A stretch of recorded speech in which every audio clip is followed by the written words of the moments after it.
Hello, everyone. It's Friday, June 12th, 2020. Welcome to episode 16 of the Ginger and the Beard podcast.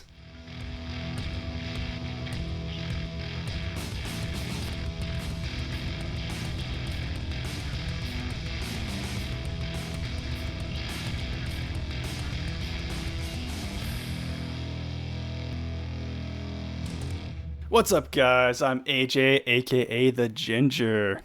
And I'm Reese, a.k.a. The Beard. And on this week's show, we'll be recapping UFC 250, talking about some big announcements for upcoming fights. We'll also be talking about the PS5 announcement, a new VR treadmill, and of course, we're going to be drinking some delicious beer. But before we dig into all of that, how was your week, sir? Whew. Let me think about it. It was good. It was a good week. My wife had to go back to work this week. Super bummer. Yeah, I mean, it was just kind of a surprise thing. I think we may have talked about it on the last episode, but this was the first week where she worked half days the entire week. So we took our kids back to school on a couple days, also for half days. So a little bit different than the last few weeks, but well, not few, last like a bunch of weeks. Yeah. Trying to, I guess, transition into this new normal, quote unquote, air quotes, new normal. That's like everyone's favorite buzzword right now, the new normal. Yeah. But yeah, it was good. I mean, it could have gone a lot worse. And actually the days where she was at work and the kids were at school for a half a day, I felt like I was pretty productive. It was a pretty good week. How about yours? Yeah, it was pretty good. My company's also talking about getting people back into the office, and I'm kind of opposed to it. I don't think it's a good idea. Without getting too political, think that it's just a ploy for the super rich to keep their machine running, right? Without taking into consideration that the mass majority of people in this country should be protected, and if you can be protected, then you ought to be. Now, I am saying that because I can work from home. I do know that there's plenty of people out there that can't work from home, so it's like, yep. Yeah, exactly. Yeah, so it's, whatever. People that can work from home should. The people that can't work from home, open it up for them. That's fine. Open it up. Let's see what we can get going. But, besides that, gosh, I don't know. Not a whole lot, man. I just did some streaming. It was a busy week. I'm just happy it's Friday, man. Here we are about to drink some beer, talk about some UFC. Woo! I love it, man. Yeah, absolutely. I will say, the one downside today, I literally got sunburnt outside with zero sun outside. It's clouds covered everywhere. I got sunburnt sitting outside for like an hour. I thought it was ginger just skin. Thought it was a tan. That's it doesn't look bad. You know what? Honestly, this is the most tan I've ever been in my entire life, just because we've spent so much time at home and I've just like been outside with the kids so much that like I've slowly built up some pigmentation in my skin. That's not just freckles. So yeah, that's cool. Actually, dude. I probably have like a farmer's tan. You might even be able to see it. Oh no, put that away. I can't see anymore. No, I'm just kidding. I'm so white. Oh my gosh, I look like a ghost.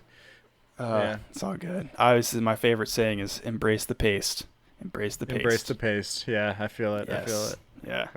I'm gonna go back to work, and people are gonna be like, "Wow, you're like blinding me right now." Yeah, sorry. Turn off the lights. It's So, hilarious. man. Like the people in my in my office, or both office environments that I've worked in the past with our overhead fluorescent lights, they always keep like all of them turned off except for like the ones that you literally can't turn off. They like people just like having it dim in the office. Yeah. But if you go in like flip the switch up, it's literally like a sea of vampires. You just hear like hissing and moaning. People are just like, it burns. I'm like, dude, chill out, bro. It's not that bad, man. Yeah. Turn the lights on. It'll help you. Yeah. Oh, man. So before we jump into our first segment, I'm not trying to rush us here, but we've got a lot to cover, man. We've got a lot of exciting stuff to talk about. So I think we should get into our first segment. But before we do that, I do want to have some special shout outs here. A quick shout out to the Midwest Meltdown podcast. Shout out to you guys for mentioning us on your show in their latest episode. So if you guys could go check out their podcast as well.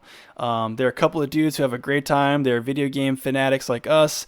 They're putting out quality content. They just have a lot of laughs and a really great time. So again, that's Midwest Meltdown podcast. I listen to them on the Apple Podcasts app. I believe they're also on Spotify. So thank you again, guys. And thanks for tuning into our video game stream as well. We appreciate you. Yeah, guys, thank you so much. They're definitely on Spotify. I'm following them on Spotify. So yeah, make sure to shout them out, guys. Get them, or not shout them out, but check them out for sure. We also want to remind you to follow our show here on Twitch. We just hit affiliate tonight. Woo! Goodness. I know, dude. It feels so good. So I can't wait to get that all set up later. More follows. We appreciate all the support. So definitely appreciate that. But also like and subscribe on YouTube if that's your preferred platform. And also, probably the most important is subscribing on your favorite podcast player, especially Apple Podcasts if that's your platform of choice. But also adding a 5-star review goes a very, very long way for us. So really, please, if you guys will, help us out with that. As always, we appreciate your support, and we're glad you're here. Thanks. Yes, absolutely. Can't believe we finally hit affiliate. And if you guys, you absolutely should check out the recorded version of our gameplay on YouTube, because to celebrate, the Beard did some dabs and I did some flossing, just to celebrate. So if you want to see us embarrass ourselves on YouTube, check it out. We're gonna have just a highlight video of just those two things back to back. Just dabbing and then flossing and then dabbing and then flossing and then just dabbing. And it's just going to go on and on and on. 20, 30, maybe an hour. Who knows?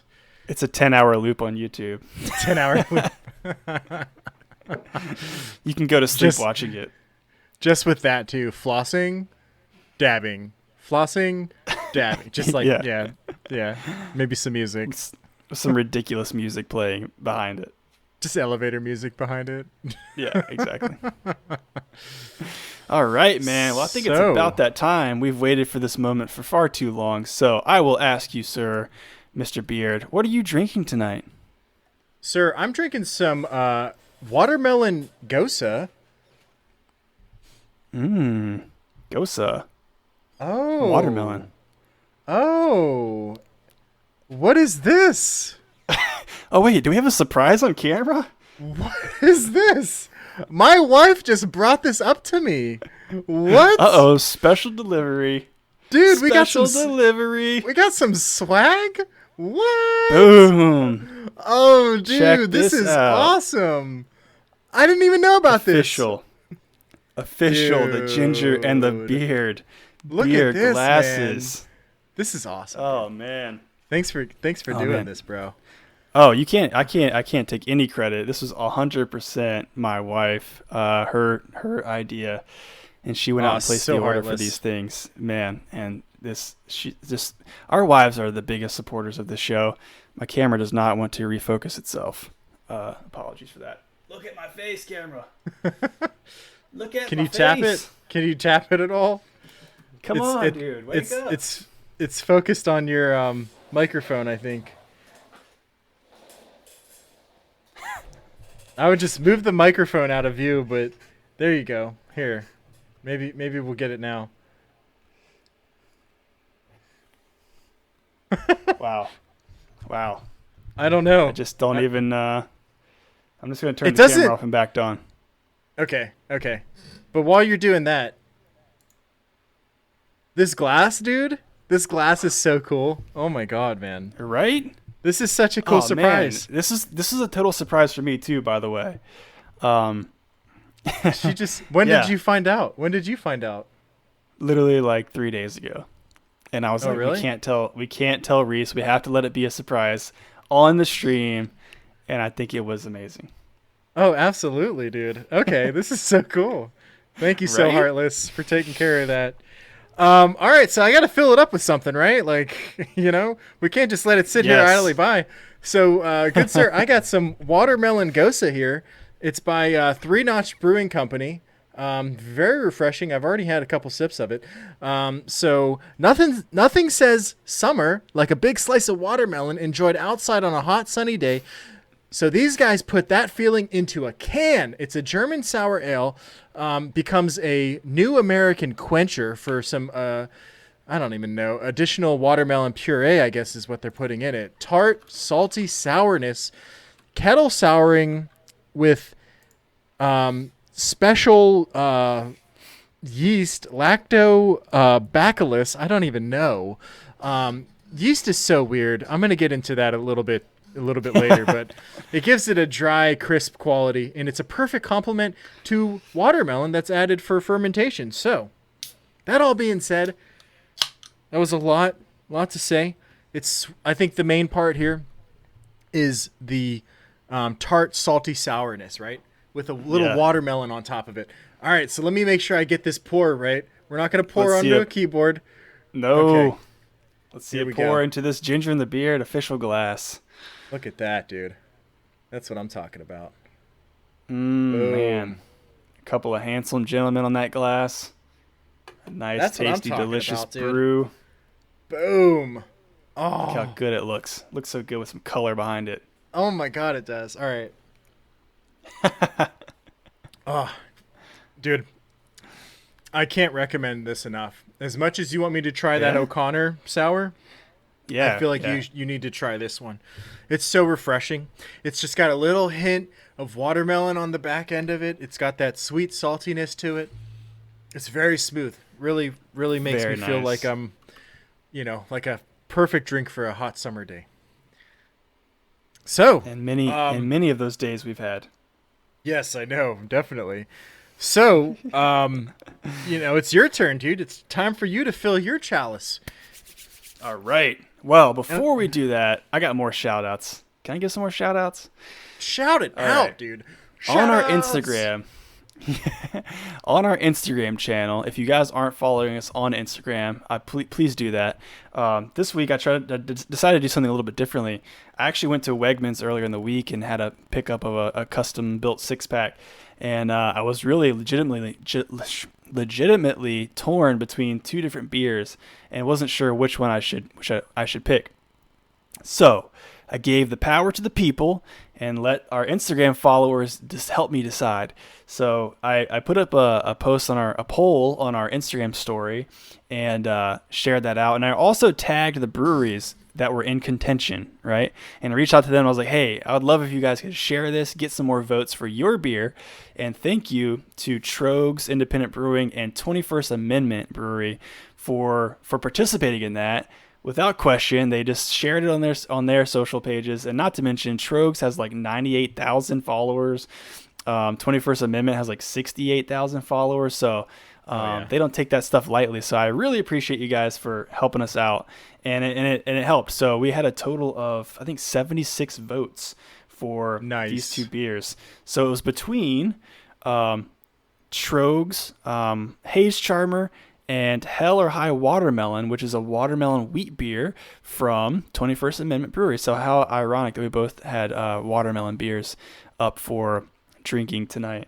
But the people decided that they would like to see me drink Haze Charmer, Hazy Pale Ale from Trogs. 64% of them voted for that. 36% voted for the other. Nice. So with all that being said, thank you for everyone who voted, and thank you again to Trogs and to 21st Amendment for participating in that. So I've got the Haze Charmer here, and I've got my official ginger in the beer glass. I'm going to back up away from my keyboard. We don't want any more spillage. We don't need any more accidents here. Get my logo positioned correctly. Oh, nice. Nice 45-degree angle. Perfect pour. Look at that. Oh, some amazing head on that. The head comes right above our heads. And these are actually the 16-ounce glasses as well, so we can fit those big tall boys in here. And it's also that beer can shape, which is really awesome. I love this glass so much. So let's go ahead and give it a sip.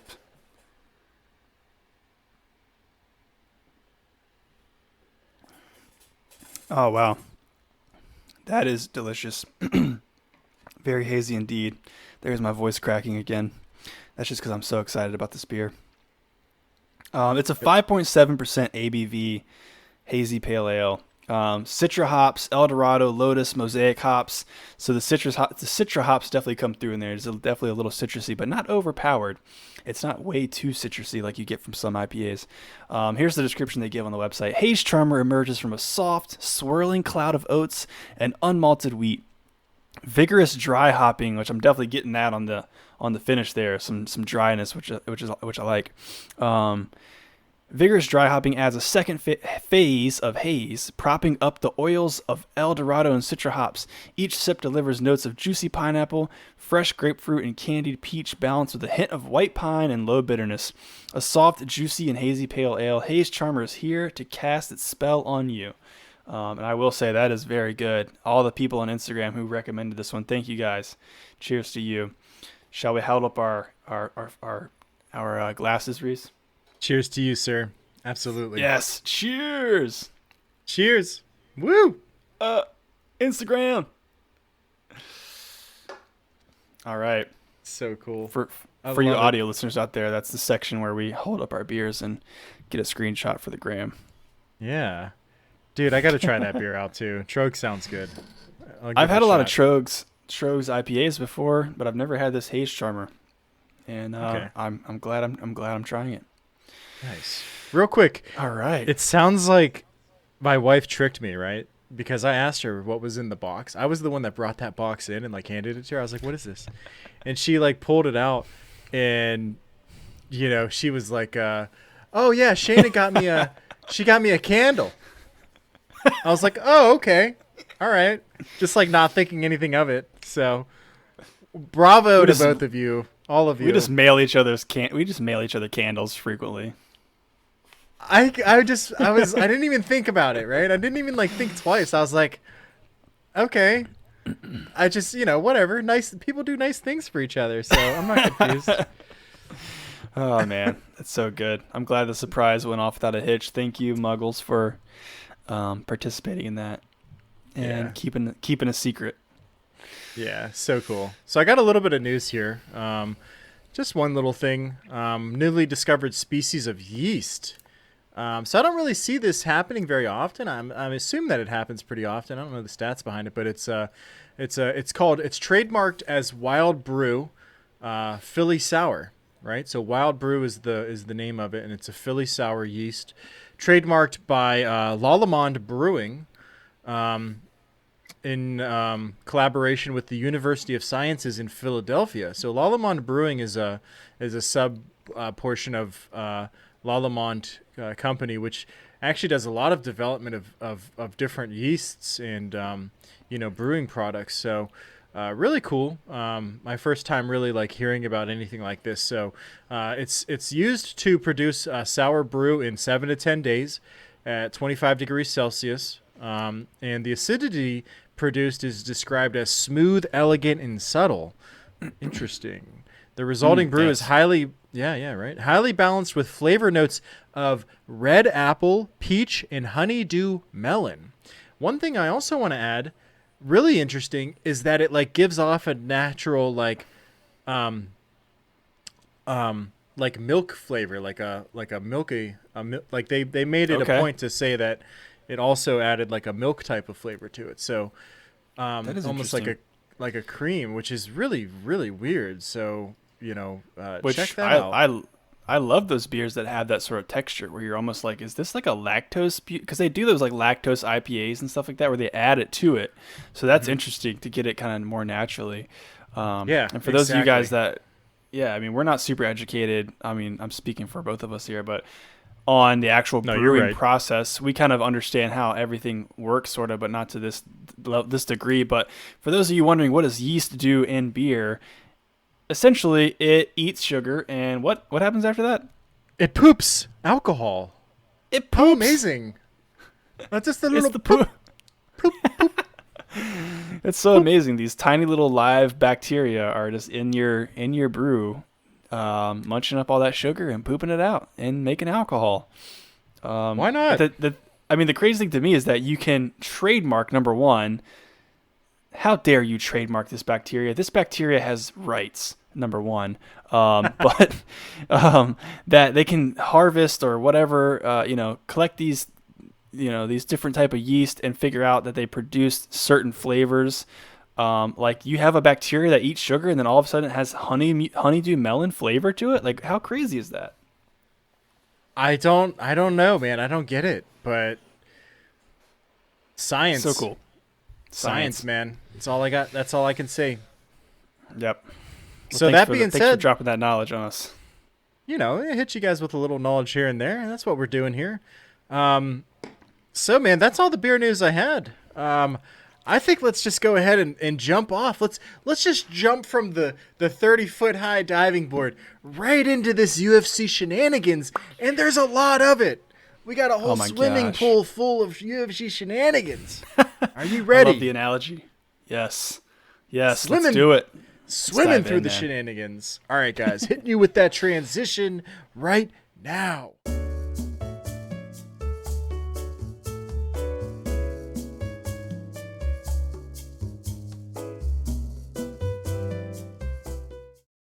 Boom, we're back. And I got my beer. Oh, I love it. Yes. Delicious. All right, man. UFC shenanigans. All right, you guys strap in, buckle up. This is going to be a lot of news, a lot of stuff coming at you. We're going to start, number one, with a recap of UFC 250, which took place last weekend. It feels like so much longer ago than that. I don't know why. I guess just because I've been like so entrenched in this UFC stuff and like following all the news, and like this UFC 250 almost seems like old news already, and it's literally been a week ago.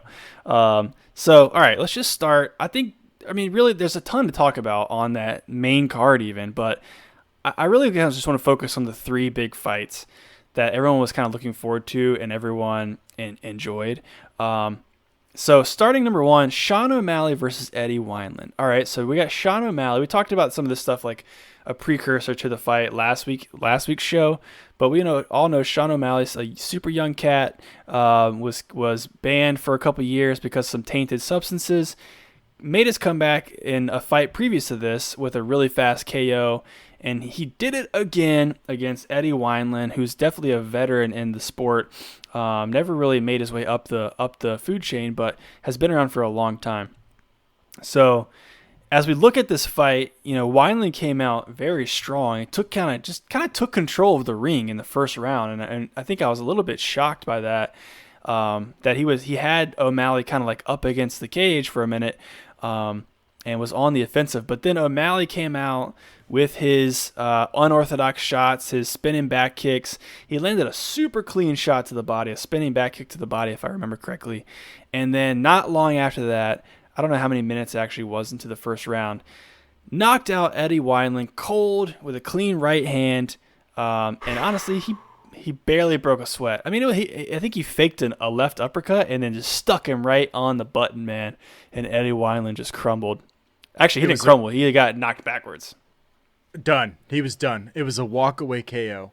I think it was a right, though. He hit him with that right, but he had done it like once or twice before, and it just didn't like line up the way he wanted it to. So he faked with that right uppercut and then hit him with that right jab, man. Oh. No, yeah. So I think he faked the left uppercut, hit him with the right jab. Oh, dude, it was beautiful. It was so cool. It almost, like, if you weren't watching it close enough, you actually just wonder, like, was Eddie Wineland just, like, giving him his chin? But then they slowed it down. You can see how fast he faked that left uppercut and then just stuck him with that right jab. It was impressive. And he just does – he reminds me of, like, Conor McGregor in the sense of, like, his swag about everything.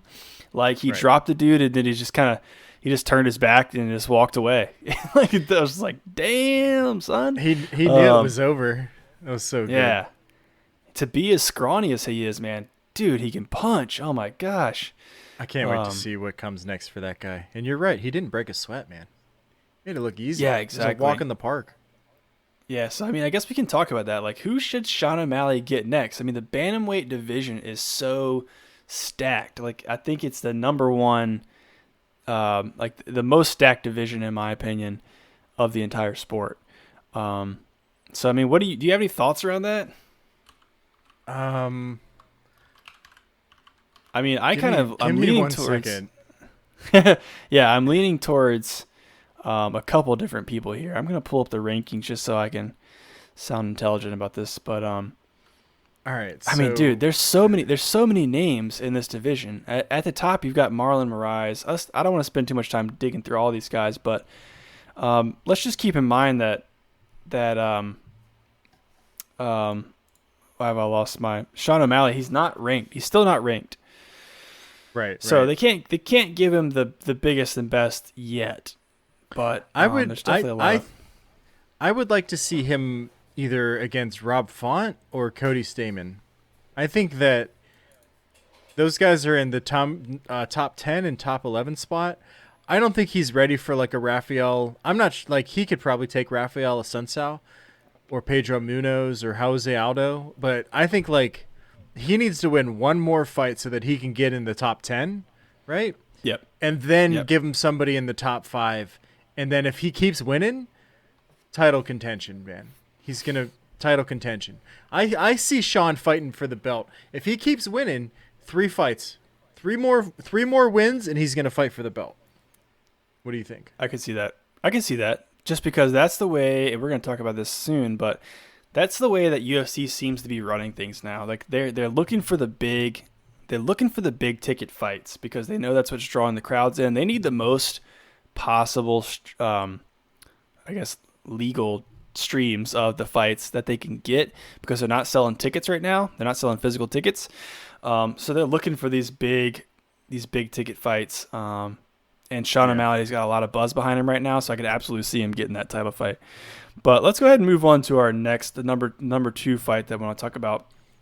And that was the co-main, Cody Garbrandt versus Rafael Assunção. Damn, it was good to see Cody come back like that. Yeah, dude. He's had a rough go in his last few fights. 3 losses in a row.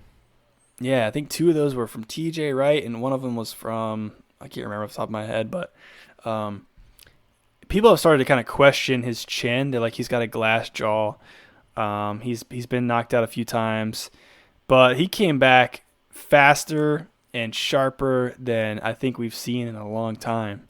He came in, he mixed up his strikes. He had great leg kicks. I think somebody, I can't remember which analyst it was. I think it might have been DC. Was like whoever comes out here with the calf kick first is who's going to take the fight. And sure enough, Cody landed a monster calf kick on Rafael and really just like stunned him and kind of slowed him down. And after that, it was all speed and accuracy from Cody. So I think this one went to the second round. I think it was the end of the second round. Was it? Was it? I think it was the end of the second round. I thought it was. You might be right. I got to start writing these things down. Yeah.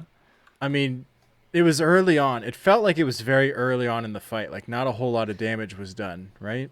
It was round 2, 4 minutes and 59 seconds. I just confirmed. So literally 1 second before the bell, Cody came in. He basically trapped Rafael Assunção. He let him come into his range. He backed up against the cage. Rafael kind of approached him, and Cody just hit him with such a powerful counter strike. Like literally, I've joked around on Instagram, like he loaded this shot up from his pinky toe all the way up through his right hand. Like he had every muscle in his body into this right hand, and I think it's one of the craziest knockouts I've ever seen. I mean, he landed it perfectly, this right hook on Rafael, and I mean, knocked him off his feet onto his face, and that was it. Oh man, the buzzer sounded, and the ref just looked at him. He was like, "Yeah, that's it. This guy." And then he couldn't even like. Did you see at the end where like he was trying to sit on his stool and he was like falling forward? He was still knocked out. They should have just left him on the ground, man. He was like knocked out for like 5 minutes. Yeah. It's bad. Yeah, they picked him up and tried to put him on that stool, and he just started fading and just started falling off that stool. So they tried to sit him back down on the mat. So that was insane. It was good to see him come back like that. Yeah, good for Cody, man. Good for Cody. He went to a new team, um, and I'm hoping that his new coaches are just going to hone his skills, and who knows? Maybe we'll see him fighting for the title again. What a great night for bantamweights. Oh my gosh, dude! I think that might be my favorite weight class right now. There's just so many killers in that weight class. It's insane. Oh yeah. So speaking of Cody, I mean, he's a definite name that keeps coming up to be the next to fight Sean O'Malley, or for Sean O'Malley to have Cody next. I have some mixed emotions on that. I think number one, it would be a hell of a fight because both of those guys have incredible speed and accuracy. But I just don't think it's fair to send Cody from a fight with Rafael, which was he number 5 ranked? I can't remember. He's number 8 currently. Yeah, he dropped 3 spots, so he was number 5. Now Cody's number 5. It just wouldn't be right to give Cody Sean O'Malley, right? No way. It wouldn't be right. Yes, it would be a hell of a fight though. But I'm not sure that Sean O'Malley's really ready for that with Cody yet. I think that'd be a bad business decision for the UFC because they have a moneymaker in Sean O'Malley. People want to watch him. He's entertaining. And if they throw him in there against Cody and he loses, they're going to lose out on an opportunity to get some solid, 2 or 3 fights out of Sean that people are going to watch, and keep that winning streak going. So more and more people hop on that bandwagon and keep watching him, right? Yep. Yeah, absolutely. So some strategy there. All right, so the last fight of the night, obviously, that we need to talk about is Amanda Nunes versus Felicia Spencer. Can you give me your initial? I mean, let's start number one with what our thoughts were going into the fight. So what were your thoughts going into this fight? Amanda Nunes is the greatest of all time, so I was thinking she was going to dominate, of course. I was thinking she would probably knock Felicia out in the first round. But on the second hand, I know Felicia's, typically she's a larger fighter than Nunes. Nunes is fighting up a weight class for this, to keep her belt.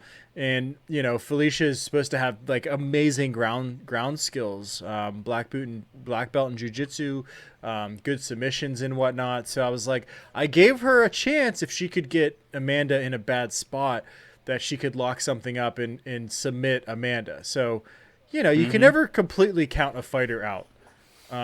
But, well, exactly. That's not what happened. Yeah, I just want to start by saying, good job, Felicia Spencer. You went 5 rounds with an absolute monster of a fighter. I mean, some put her up there with the best MMA fighter of all time, regardless of gender. And I think there's definitely an argument to be made there. But yeah, to your point, I think Felicia's real only hope was to, in the first couple of rounds, get Nunes on the ground and do some ground and pound work. And Amanda just was not having it.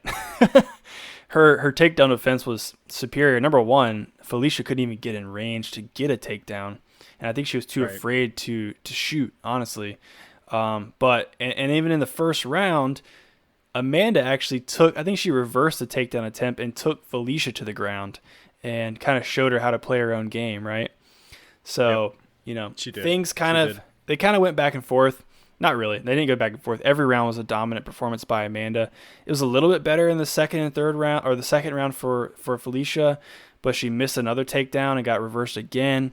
And then round 3 is really where Amanda just started putting it on, the striking. Felicia started to show that damage, and Amanda just had an answer for everything. Every takedown attempt, every strike attempt. I don't have the stats in front of me, but I don't think Felicia landed, many strikes at all. No, but definitely not significant ones, that's for sure. Yeah, but I think at the end of the day, you kind of got to give it to Felicia. I think, what's her record now? I should look it up. I think she's got less than 10 professional fights, I want to say. Was that her third or... That might have been her third or fourth fight in the UFC, actually. I believe that was her 4th fight in the UFC. Yeah, 10 professional, 8-2. Yeah, exactly. So you're talking 8-2 versus Amanda that's 20-4. So I mean, right. But again, we talked about this last week. It's like, was Felicia even ready? But in that weight class, I believe, yeah, it's featherweight.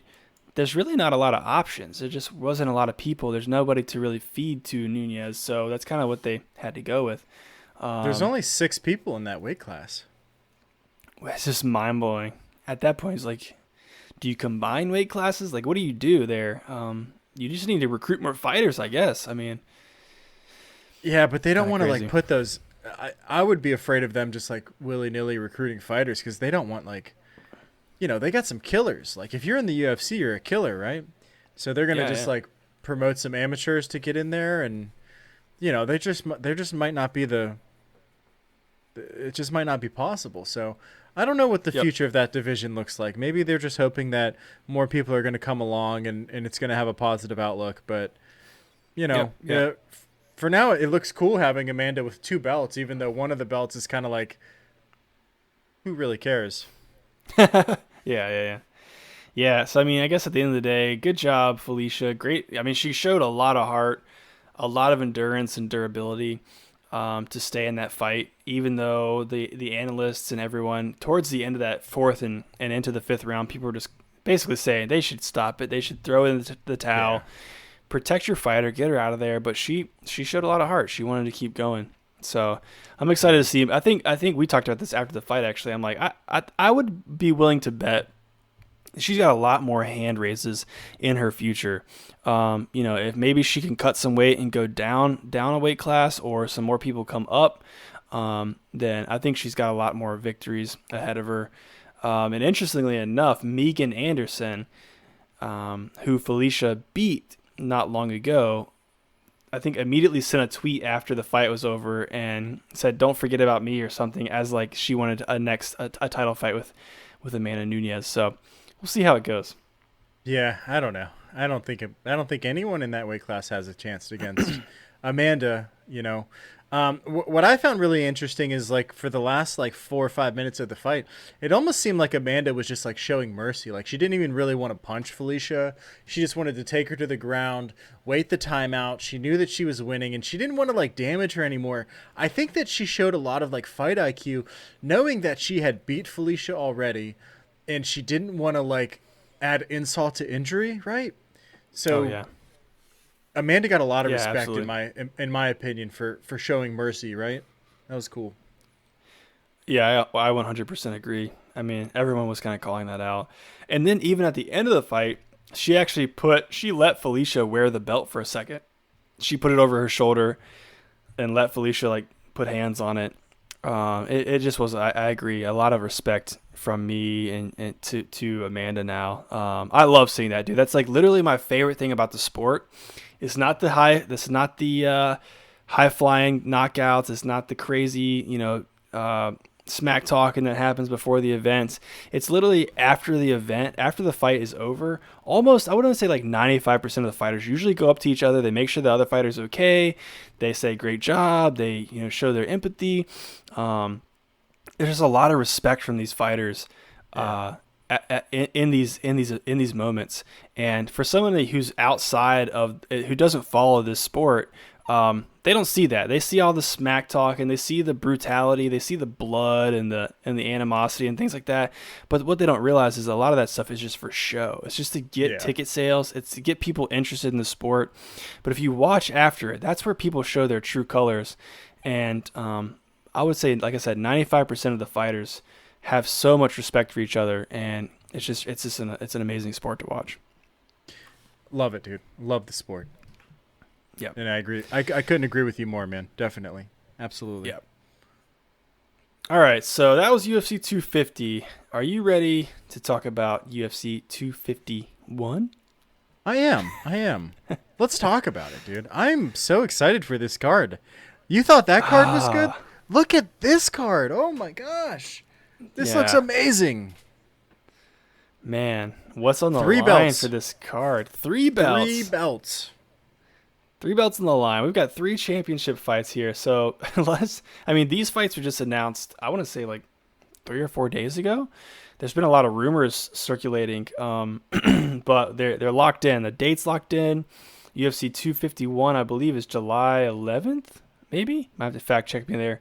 But number 1, we've got Kamaru Usman versus Gilbert Burns. This is welterweight, right? I don't want to speak incorrectly. You were right that it was July 11th, definitely. Okay. And I'm pretty sure it is welterweight. Yeah. It is welterweight. So Kamaru Usman versus Gilbert Burns. You know, looking at this right now, what I did not realize was Gilbert Burns has more professional fights than Kamaru Usman. Yeah, because Kamaru's not really been around that long. I don't think he's been around for... He kind of like rose up through the ranks because he was just destroying people, you know? Mm-hmm. So, you know, they threw him up there pretty quick.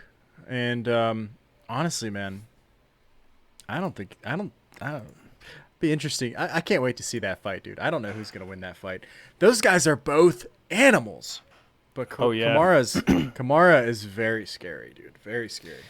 He has some serious names under his belt, though. The more that I look back through this, just in 2019, in 2019, T. Woodley, Colby Covington. In 2018, Rafael dos Anjos, Damian Maia, Emil Meek. I don't know who that guy is, but he's got some names under his belt, man. And yeah, and I don't know who takes that fight. I think it's very different fighting styles. But Gilbert Burns, I think these guys, these young guys who have this level of aggression that some of the people who have been around for a while or some of the older cats don't have, it's intimidating. Like, they come out and they just are in your face constantly and they just show their power early. Like, that's hard for people to adjust to. So I mean, I guess what needs to happen is Kamaru's going to have to land something. He's known for his ground game, but he's going to have to come out there and land some serious strikes to get some respect from Gilbert, and then that might take the chip off his shoulder. I think we're going to have a brawl, dude, because they're so evenly matched. Like, they're both good at striking. Gilbert's really worked on his stand-up. Kamaru's pretty good at his striking as well, but he's an amazing fighter, ground control. But Gilbert's got that expertise on the ground. He's black belt in jiu-jitsu. So that might be the decision maker here. If he gets Kamaru in a bad position, he might end it there. But Kamaru is so strong, dude. He's so strong. He really is. He manhandles people. It's insane. Oh yeah, absolutely.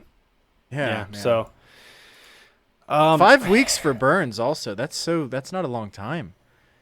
No, it's not at all. But I mean, I guess Kamaru, he probably hasn't. He gets the same amount of time. Like, he didn't know who he was fighting until this moment. So yeah, that'll be interesting. Next up, Alexander Volkanovski versus Max Holloway. The rematch. They're gonna run it back. I think we're already 45 minutes in, so I mean, we could talk about this forever, but what do you think? What's the outcome here? I mean, this is a hard one to forecast. I think Max Holloway's pretty one-dimensional, in that he has a very specific game that he plays, and it works on a lot of fighters. Alexander solved that puzzle, and I see you're having some. There we go. Alexander solved that puzzle, and I don't think Max. I don't think he's gonna have solved Alexander's puzzle. I think I'm gonna put my money on Alexander again. Maybe it was an off night for Max. I don't know. So, what do you think? Yeah, I mean, you typically think of Holloway as having the highest fight IQ, one of the highest fight IQs in the game, and his endurance is just ridiculous. He's one of those fighters that just, as the fight goes on, like, that's when he starts to turn it up. Like, it's like John Jones in the 4th and 5th round. That's when you start to see him start piecing people up, Right. He's not the knockout artist that some people are, but he will piece people up until the end of the 5th. But yeah, that's a tough one, dude. I don't know. I kind of think the same thing. I think Volkanovski is just so strong and fast that he's going to come out, and he, like you said, he figured it out once. I think he might do it again. Yeah, that's how I feel too. And then last but not least, the third championship fight here. This one's definitely what's the word I'm looking for? Odd? I don't know. Weird? Odd. People are not super happy about it. Yeah, unforeseen. Petr Yan versus Jose Aldo. Pilter. Petr Yan. Pilter. 9. Oh, no. So these two guys are fighting for the title that is now vacant with Henry Cejudo's retirement. So this will be interesting. Definitely the biggest challenge of Pilter's career so far. Yeah. I mean, Jose Aldo, speaking of veterans, holy cow, dude, he's been around forever. Yeah. And he's fighting at a new weight class. He's fighting lighter than he usually does. So he's leaner, he's faster. He's fought like one fight, I think, before this at this weight class. And he just lost. looks... Oh, yeah, it was against Moraes, right? But it was a questionable decision, if I remember correctly. Some people definitely called it Jose. But yeah. So what do you think about... I mean, have you watched Petr Yan's fights? Yeah, dude, he's a beast. My money's on Pilter. I think he's going to take it. I mean, Jose's old news, in my opinion. I mean, I don't understand why they would give him a fight when he just lost, his debut at that weight class. So, my money's on Pilter. Yeah, I think it just goes back again to the names because he's not highly ranked at all in that division. So, and he hasn't had a lot of big name fights either. I mean, why? This is what I don't really understand about the UFC. Like in a perfect fair world where every fight was paid the same, they brought in the same amount of money. Like there's rankings for a reason, right? Like if you're the number one contender, then you should get the title fight. That's how it should work, right? So to me, just looking at the rankings, it should be Marlon Moraes versus Aljamain Sterling. That's number one. Number two, obviously Aljamain just fought last weekend, but that just seems to make sense. So obviously it works a little bit differently than that. It is a business at the end of the day. It is an entertainment industry, so you got to take all that stuff into consideration. But, I don't know. I kind of agree with you. I think Petr Yan's going to take it. He's like a machine. Like watching him fight, he's just so surgical, and he has intention with every single strike. But you never know. Jose is again been around for a long time, so we'll see how that plays out. Yeah, man, I'm excited. That's for sure. We got a couple other fights lined up too, coming in the future. Yeah, hit us with them. All right, man. Stipe versus Cormier. Trilogy, third fight, UFC 252. That's coming on August 15th. Guys, mark your calendars. And finally, we're going to see Khabib back in action versus Gaethje. Oh, my God. I cannot wait for this fight, dude. Oh, my God. September's too long. It's so far away.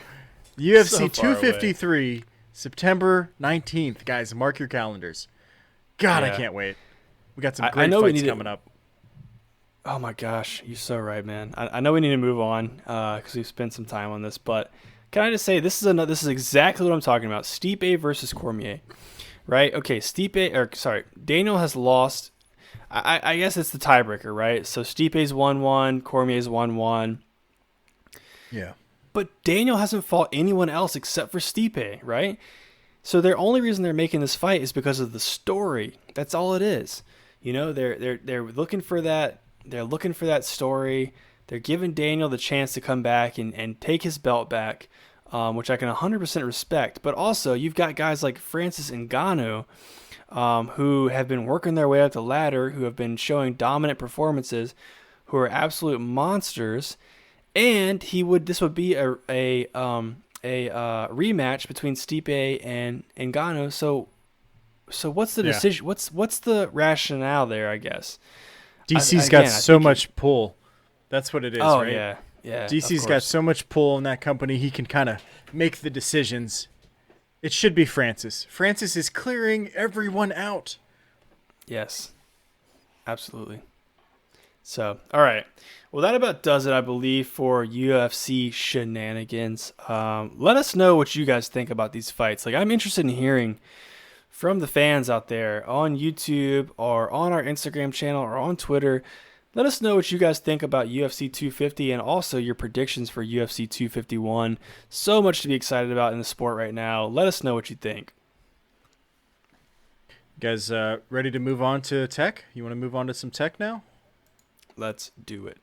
All right, guys. Transition time right now.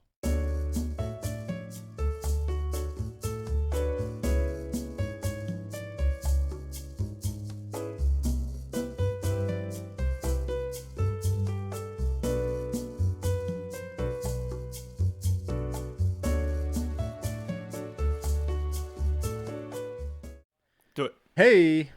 All right, we're back, guys. So let's talk about some tech, right? We don't have a whole lot of tech news, but I do have a video that I want to show real quick. So let me share my screen with you guys. Desktop view. I'm going to turn this off, and you guys should be able to see my screen now. So Frozen, this is a VR adventure. It's a trailer. Hopefully you guys can hear it.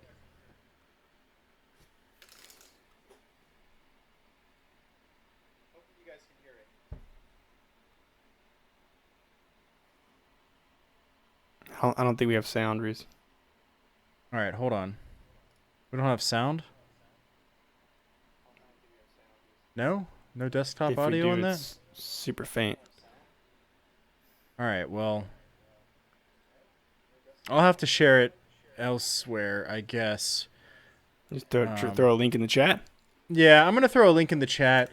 Work out on that technical issue, but basically it's a VR adventure in the Frozen universe. You know, Disney Frozen.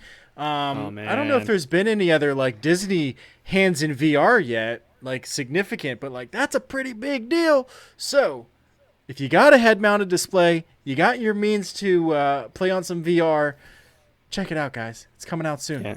You know, switch us back to our backdrop. Oh. Yeah, whoops. Sorry about that. It's all good. It's all good. Dude, I would just go ahead and tell you, my kids would love this if I had a VR headset. My son, I mean, I've watched the Frozen movies. I think they're great movies for kids. And my oldest son, my 4-year-old, is actually, he loves the movie Frozen. And I think he would have a blast with this kind of stuff. I feel like that's one area we haven't really seen a lot of focus. At least maybe I'm just ignorant to it, because I'm not super close with the VR industry. Is stuff that's targeted towards kids, right? And maybe that's on purpose. Maybe that's because they don't really want kids getting hooked into the VR thing yet. You know, and also because they're probably more sensitive to things like motion sickness and what have you. But I think that would be so cool. I would love to experience that myself, and then allow my kids to experience that. There's been a couple really cool examples where they're doing things for kids in the education sense. There's also been one really cool story that I remember reading about kids with cancer. They were allowing kids with cancer to go into this kind of like virtual reality world and experience some like really cool stuff. That was a great thing. But I think overall, like the consumer market, right? It's too expensive.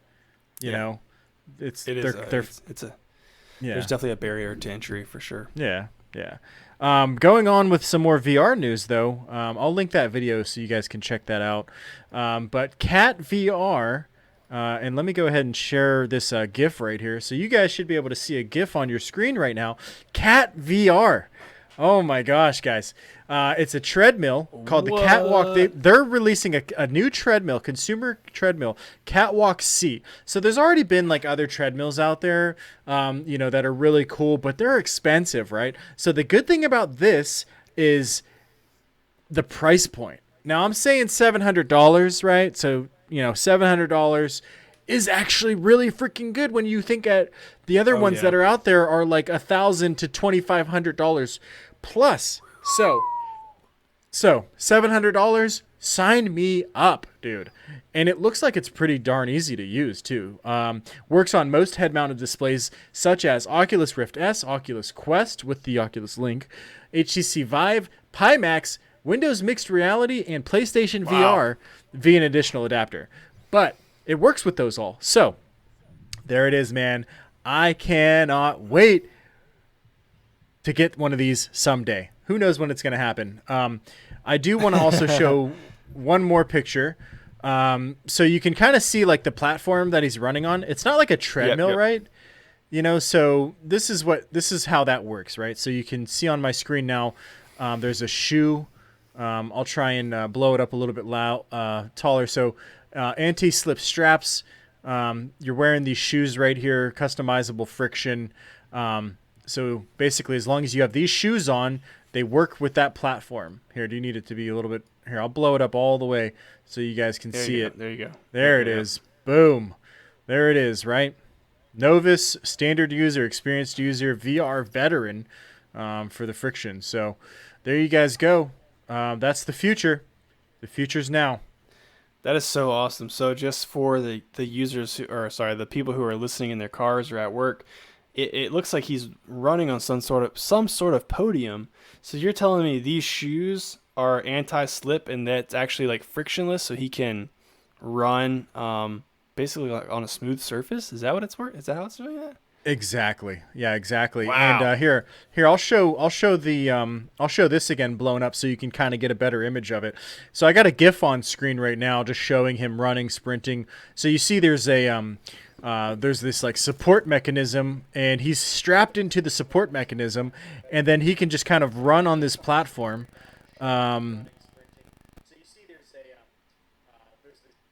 You see it now?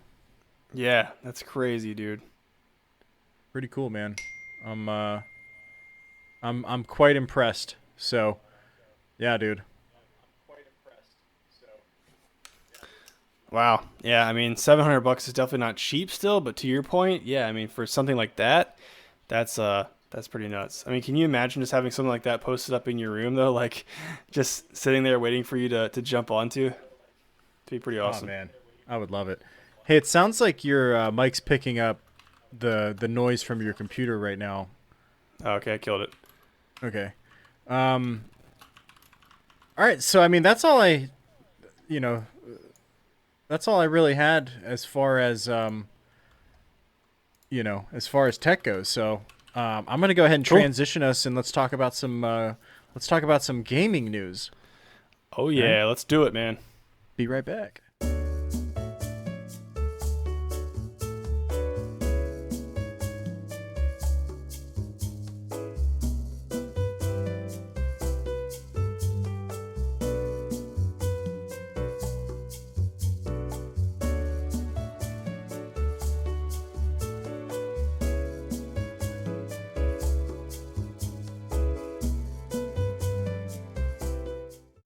Hey guys, we're back.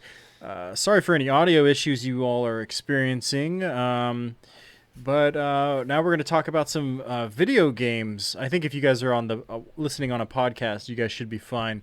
If you're watching the Twitch right now, we apologize. We'll get that fixed for the next stream. But real quick, I just want to talk and say Epic Games Store, guys. Free games, man, every week. Gotta love it. Can't get enough of it. This week, here we go. Ark Survival Evolved, usually $50. It is free. Oh my god, I've been wanting to play this game for so long, but I haven't put the money down on it, dude. So you don't really know too much about this game, do you? I don't know anything about this game except for when I looked at it on Epic Games Store. And yeah, it's definitely not a game that's in my wheelhouse, so not really on my radar, but it looked pretty awesome. I mean, you're flying around on dinosaurs, like shooting like machine guns, and like how cool can it get? Yeah, dude, exactly. You summed it up. So basically it's a sandbox survival game with dinosaurs and machine guns. Okay, that's all I had to hear. All right, man. Sign me up. Sign me up. Yeah, dude, I'll be playing it very soon. So really cool. The next game is Samurai Showdown Neo Geo Collection. It's $40 value for free. So I don't know a whole lot about this game. I took a quick look at it. It's a fighting game, much like your Street Fighter of old. And it has some, kind of like more pixelated type stylized graphics to it. So if you're into that kind of thing, hey, it's free. Go check it out. Why not? We might even play it on stream once in a while. Almost looks like a Street Fighter ripoff. Almost like the graphics almost looks just like Street Fighter. It does. I don't know if it's a ripoff. I think they're just trying to go, no. trying to provide that like old kind of feel, Right. Very classic. Yep. Yeah. Finally, here we are. Drum roll, please. PlayStation 5. AJ, let's hear about it. PlayStation 5. We've been bearing the lead. PlayStation 5 has finally been revealed in an event. Was it today? Yesterday? I don't know. I think it was yesterday. Depending on when you're listening to this podcast, I guess. So I think we should throw a picture up of it, number one, because the first thing you'll notice is that the design has been completely overhauled. It's got a brand new look. Leave it to PlayStation to always come up with some sort of crazy design for their console. To be honest, I've never really been a fan of the design of their consoles, but ever since like PS2, because I thought that was fine. But I had a picture. Yeah, PlayStation I don't know where 5. it's Oh, just pop that bad boy up on Google. But Yeah, while you're looking for that, I'm going to run through the specs of that. So, all right. So it comes in two different formats. Number one, you can get the version that's got an optical disc drive, which supports 4K in the optical drive, or you can get the completely digital discless version of the PS5. So if you never watch movies from like Redbox or Redbox, I don't know where else you get discs from unless you like buy movies on DVD, and that's, we should talk about that if you do still do that, but okay. So yeah, you've got the options. You can see it here now on the stream. Two versions, the same sweet little controller, but you can tell the one on the left is definitely a little thicker because it has to accommodate for that disc slot. Very unique design though. It's kind of hard to describe. It's kind of hard to paint a word picture from you, but it starts sort of wide when it's sitting vertically. It starts sort of wide towards the top and tapers down towards the bottom of the console. But you can also lay it horizontally. So if your TV stand or your multimedia center doesn't really accommodate for this vertical position, you can lay it horizontally just like you would, an older console. But let's get into some of the tech specs of this thing, shall we? Number one, for starters, it comes with an SSD that has 825 gigs of storage. That's a monstrous SSD to come inside of a console. But I will say, I wish it were larger. Thinking back now to the fact that video games are as large as they are now, 825 gigabytes, I feel like you're going to fill up pretty fast. But, you never know. They might. Yeah, exactly. They may come out with some sort of external drive that you can attach to this, but I did read that it's going to require that you install games on this SSD, at least at launch, to take advantage of the computing power and the speed of the SSD when launching your games. You're going to need that speed because this PlayStation supports 8K graphics. Okay, just let that sink in for a second. This console supports 8K graphics. But if you prioritize frame rate over pixels, then you can run your games at 4K at 120 hertz, 120 FPS, which is just absurd to run at that resolution. And then finally, a stat that I thought was worth sharing is that this console supports 4,000 legacy titles for backwards compatibility. So if you're concerned about your old games that you love playing, you like playing that Crash Bandicoot from 20 years ago. I don't really know if Crash Bandicoot is backwards compatible for this, but just throwing that out there. 4,000 titles with backwards compatibility, which is just insane. And finally, we're not sure about the price. So they did not announce the price. There's some speculations on what the price could be.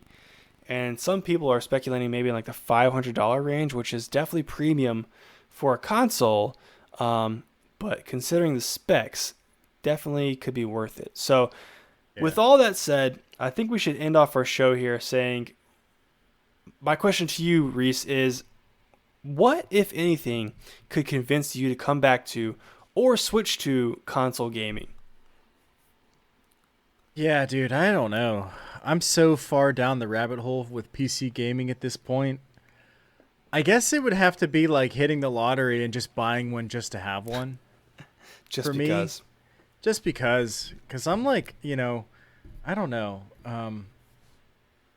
What's also 8K? I want to ask. I want to know what would bring you back, but also 8K graphics, man. That's 8K resolution's pretty insane. At what point does it at what point is it so good that we can't even tell the difference between 8K and the next step up would be a 12K? Will our eyes even be able to tell?